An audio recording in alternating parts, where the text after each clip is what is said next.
What's going on, guys? I've been asking about how-to ideas, and I'm getting some of those coming in. Thank you. We're going to start seeing more. You're going to see both the video how-tos and the blog-style how-tos where I actually type it out, and you can reference it a little bit easier later. You don't have to listen to it per se. You can read it. The one I'm going to touch on today, I get asked a lot, two separate questions. I'm going to really answer one of those today. One is, what type of equipment do I use? And the other is, what type of equipment should you purchase getting more into photography? I'm not going to hit on that second question because it is extremely loaded, and what I will say is the equipment you have is the best equipment you have to do the job that you need to do.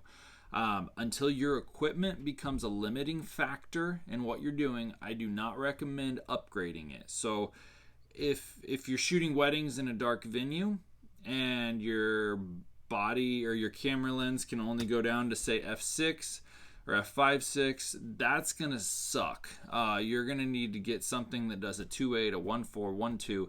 That's when it becomes limiting. Now, I will say, when I was doing weddings, I had lenses like that when I first started out, and I had those weddings pay for new equipment. So there's different ways to do it. Everybody's different. I hate debt, so I didn't go out and spend a crap ton of money, and I just didn't. I earned it as I bought stuff. So anyway, what do I use? I use Sony A-mount. So I started with Sony right when I started out. Everybody shot Canon. Some people shot Nikon. Everyone thought I was crazy. Everybody. And I said, I see a future in Sony. I really like what they're doing. My first camera was a Sony A6 V with the kit lens. Might have been $350 or $650. I honestly don't even remember. And I did a lot with that. Some of my best-selling images were still, like to this day, were captured with that camera. Not that lens, but that camera body. And then eventually I upgraded to a Tamron wide angle, and then I've moved up substantially from there. But I used A-mount before Sony came out with the new E-mount. I thought there was a future in Sony, and there was. Sony is just killing it right now. The one thing I didn't see is them switching mounts. So I have so much invested in glass that I'm not switching just yet. I will be. But what I have honestly really works for me. So I'd rather spend my money in getting in more trips than getting fancier, newer equipment or just going into debt, whatever it is. So what do I use? My main camera is an A99 Mark II. This would be the equivalent of either an A7R III or 4. I really don't know the specs of either. This is 42 point some odd megapixels. It's great for what I do. On that camera, when I travel, I almost always have a Zeiss 16-35 wide. And on this, I always, unless I'm photographing stars, have a polarizer. The single best thing you can buy to improve your photography is a circular polarizer. If you're shooting nature, wildlife, whatever it is, that is the best thing you can buy. Occasionally I'll take the wide angle off and I'll put on this lens. My personal favorite, 70-400 G2. This is a Sony lens. It's a very nice lens. I really like this. It's super versatile. A lot of the shots you see from me are either shot really wide or really tight with this. So if I know it's an image I want to print big, I will take it off of a backup body, and which they're back here. I'll take it off a backup body and I'll put it on the main body just so I have the megapixels. That's when the wide angle comes off. My backup lens, my backup camera is just a standard Sony A99. So what a trip looks like for me when I'm rolling down the road is the A99 Mark II has a 16-35 wide on it. The A99 has a 70-400, and right here, though I don't use this a lot on the trip, sometimes I take it. It's a 70-200 2.8. Just it's got to be close and it's got to be low light, otherwise I'm not pulling this lens out. Just another A99, and on that I will almost always have this. This is probably one of my cheaper, more heavily used lenses. It's the Tamron 150-600. If I could buy the Sigma 150-600 for my A-mount, I would have, but they don't make it. Now Sony makes a 200-600 for the E-mounts. Great lens. The specs are exactly the same as this, if not a little bit worse. So I figure why the heck invest in something like that when I have this that outshoots that day and night. So 3 cameras with 3 lenses. We've got the 16-35, the 70-400, and the 150-600. The 150-600 is really only ever going to get used if I see an animal and it's way the heck out there, or it's the absolute perfect lighting conditions. It's a great lens, but I mean, you can pick these up used now for $500-600. You get what you pay for.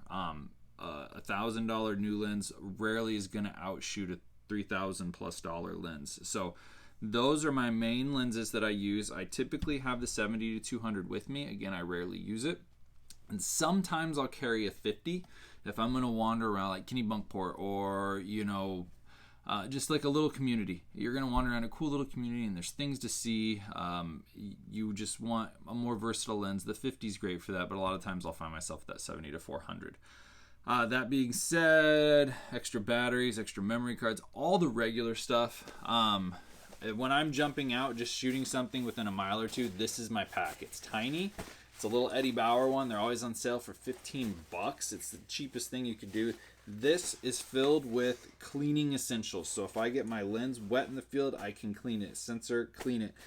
Everything I need to clean my camera body and my lens is in this bag. Extra cards, extra batteries, because God knows I've run out of battery way too many times when I needed more.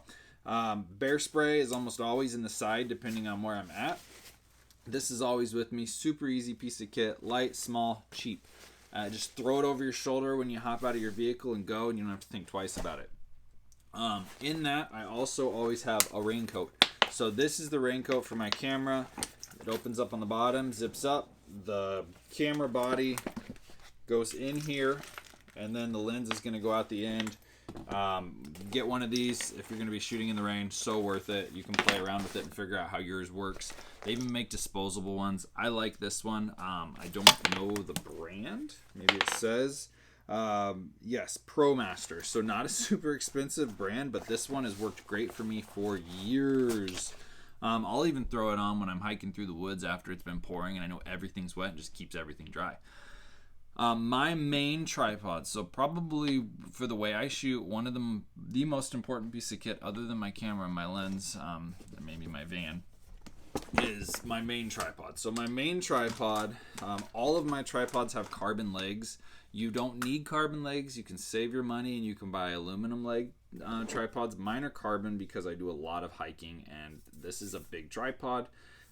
This is a Vanguard legs. I don't recommend buying Vanguard legs anymore just because they're not built with quality like they used to be. Now they're all flimsy. The best tripod head I have ever spent my money on right here, and it's an Acrotech. This is not cheap. This little head will cost as much as some of your starter lenses. I forget what I paid for this, but this, between the legs and the head, you're looking at close to $1,000 for a tripod setup like this. But it's what I do, so in my mind, I justify the expense. But this is a really, really nice head. I love it. To me, the head is almost more important than the legs. Almost. There's a lot of ways you can look at that there. But that is my main tripod setup. My smaller tripod setup, if I'm flying or whatever, I have a Manfrotto Be-Free Carbon. Doesn't hold nearly the weight. If you're going to put a telephoto on it, it's going to almost always shake if there's some wind. So you have to really understand your equipment. Really, really nice little tripod. Great travel tripod. But again, specific uses for me only. And I mean, it's cool in the fact that it just it gets smaller. So this is why I like to travel with it. You raise this up, you flip these over, and like this, if I can ever do it, and then you literally just fold your entire tripod in on itself. Maybe I had it the first time, and if it cooperates, there's your entire tripod. It's tiny in on itself. And then I do have a third one. This is actually the first tripod I ever started out with. This is my very first tripod. It's a Sunpak. Sunpak Pro 423PX, whatever the heck that means. It's got a little pistol grip head, super easy to adjust, carbon legs, they flip out super easy. This is like, if the crap hits the fan, this is my tripod. I do not use this on the road. What I use this for sometimes is if I'm going to run a time lapse on like, I don't use GoPro, but I use the Sony action cams, but something like that. This is great for what I'm doing now. If I'm recording video and I've got a mic next to it, different things like that. So overall, that's my kit. As far as camera gear goes, I'm trying to think if I'm forgetting anything.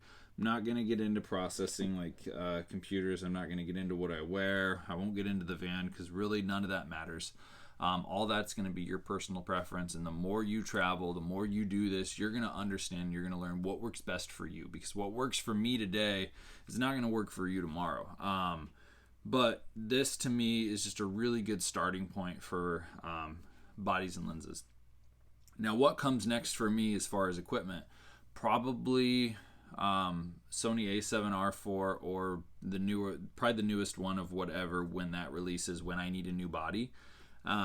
If I keep selling more wildlife photos like I have been pre-COVID, Sony has a 400 2.8 and a 600 f4. I'd really like to get one of those, but in my mind, to buy a $13,000 or $17,000 lens, yes, I said that correctly, I have to really be able to justify it, and I have to make almost that much money before I'll buy it and have it sitting there waiting for that lens. And to me, I can do a lot of travel for that.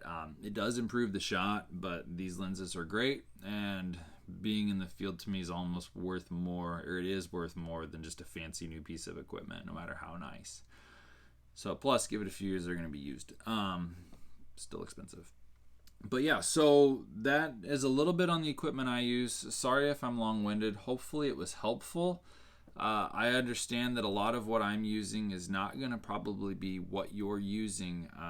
But again, the question wasn't what did you start out with? It was what equipment do you use right now? So that's the equipment I use today. I hope you enjoyed learning a little bit more. I hope you guys are doing good. And until next time, take care.